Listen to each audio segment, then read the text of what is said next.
20.2.4ல plant breeding for improved nutritional quality பத்தி நம்ம இன்னைக்கு இந்த டாபிக்ல பார்க்கலாம். Undernutrition and protein malnutrition among human population is a major health problem which has been receiving much focus throughout the world. அதாவது பாத்தீங்கன்னா undernutrition அப்படின்னா ஊட்டச்சத்து குறைபாடு, அதே மாதிரி protein malnutrition அப்படின்னா protein பற்றாக்குறை. ஸோ இது வந்து பாத்தீங்கன்னா ஹியூமன் பாப்புலேஷன்ல இருக்கக்கூடிய ஒரு மேஜரான ஹெல்த் ப்ராப்ளமா இந்த ப்ராப்ளம் இருக்கு, which has been receiving much focus throughout the world. இது வந்து பாத்தீங்கன்னா உலக அளவில் அதிக கவனத்தை ஈர்க்கக்கூடிய ஒரு மேஜர் ப்ராப்ளமா இந்த ப்ராப்ளம் இருக்கு.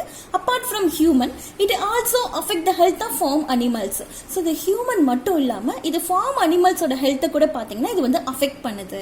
டு காம்பேக்ட் திஸ் கண்டிஷன், இந்த கண்டிஷனை வந்து நம்ம காம்பேக்ட் பண்ணணும் அப்படின்னா human and animal health are to be determined by the nutritional quality of the feed crops.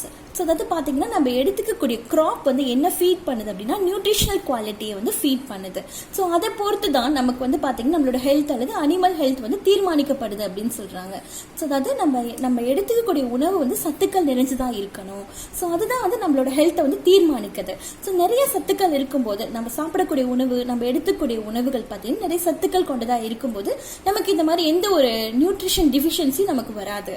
So அதனால பார்த்தீங்கன்னா அந்த கிராப் ஃபீட் பண்ணக்கூடியது பார்த்தீங்கன்னா நல்ல நியூட்ரிஷனல் குவாலிட்டியா இருக்கணும் அப்படின்னு சொல்றாங்க.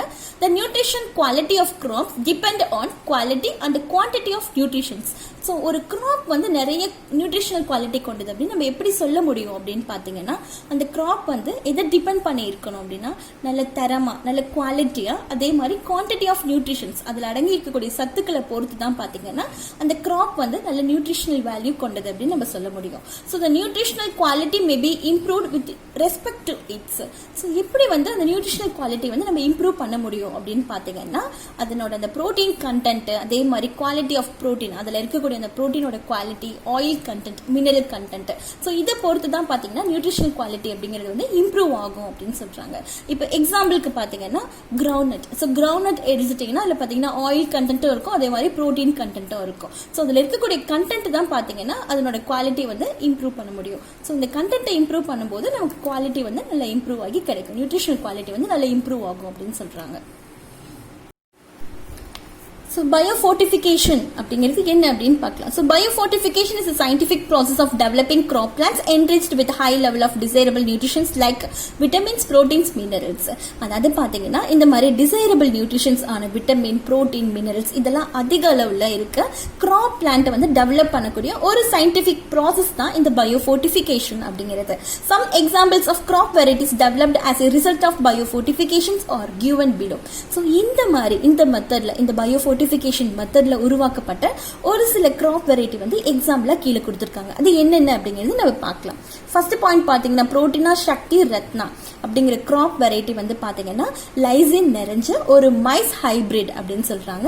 இது எங்க உருவாக்கப்பட்டது, எங்க டெவலப்ட் ஆயிருக்குன்னு பாத்தீங்கன்னா இந்தியால. ஸோ அதுக்கான பிக்சர் பாத்தீங்கன்னா உங்களுக்கு இங்க கொடுத்துருப்பாங்க. ஸோ இது வந்து புரோட்டீனா வந்து பாத்தீங்கன்னா லைசின் நிறைஞ்ச ஒரு மைஸ், ஸோ ஒரு மைஸ் ஹைபிரிட்.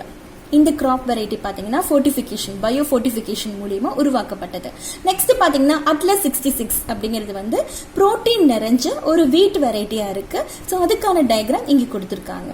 ஸோ தேர்ட் பாத்தீங்கன்னா iron rich fortified rice variety. So iron வந்து அதிகமா இருக்கக்கூடிய ரைஸ் வெரைட்டி. அதுக்கப்புறம் பாத்தீங்கன்னா fourth point vitamin A enriched carrots, pumpkin and spinach. So இந்த மாதிரி விட்டமின் ஏ வந்து அதிகமா இருக்கக்கூடிய கேரட், பம்கின், அதே மாதிரி ஸ்பினாச் எல்லாமே இந்த பயோஃபோர்டிஃபிகேஷன் மெத்தட்ல உருவாக்கப்பட்ட ஒரு சில வெரைட்டிஸ் உங்களுக்கு இங்க எக்ஸாம்பிளா கொடுத்திருக்காங்க. சோ நெக்ஸ்ட் மெத்தட் நம்ம பார்க்கலாம் பாருங்க.